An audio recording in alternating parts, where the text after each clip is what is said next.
ஐனார் துணையில இன்னைக்கான ப்ரமோ என்னன்னு பார்க்கலாம். பல்லவன் போயிட்டு அண்ணி வாங்க நம்ம போலாம் அப்படின்னு சொல்லிட்டு கூப்பிடுறாங்க. அப்போ நிலா சொல்றாங்க, பல்லவன் நீ போடா, நான் இன்னைக்கு ஆஃபீஸ்க்கு லேட்டாக வரேன் அப்படின்னு சொல்லிட்டு சொல்றாங்க. ஏன் அண்ணி அப்படின்னு சொல்றப்போ, இன்னைக்கு கோர்ட்டுக்கு போனோம்டா அதனால தான் அப்படின்னு சொல்லிட்டு சொல்றாங்க. அடுத்து பல்லவனும் பஸ் ஸ்டாண்டுக்கு தனியாகவே போறாங்க. அப்போ அங்கே வானதியோட அண்ணா வராங்க.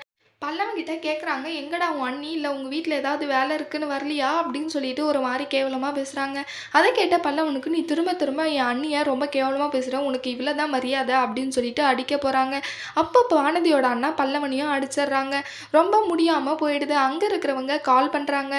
அப்போ கால் பண்ணி நிலா கிட்ட சொல்கிறாங்க, இங்கே ஒரு பையன் அடிபட்டு கிடக்குறான் அப்படின்னு சொல்லிட்டு, சீக்கிரமாக வாங்க கிளம்பி, நாங்கள் இப்போ தான் ஆம்புலன்ஸில் ஏற்றி விட்டோன்ற மாதிரி சொல்கிறாங்க. உடனே நிலாவும் சோழனும் கோர்ட்டுக்கு போகலான்னு போயிருந்திருப்பாங்க. கோர்ட்டுக்கு போகாமல் நிலாவும் சோழனும் பல்லவனை பார்க்க அங்கேருந்து கிளம்பி வராங்க.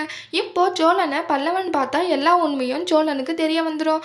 வானதியோட அண்ணா நிலா கிட்ட பிரச்சனை பண்ணுது சோழனுக்கு தெரிய வந்தால் என்ன பண்ணுவாங்கன்னு வரப்போகிற ப்ரோமோவில் பார்க்கலாம். இந்த வீடியோ பிடிச்சிருந்தா லைக் பண்ணுங்கள். பாய்.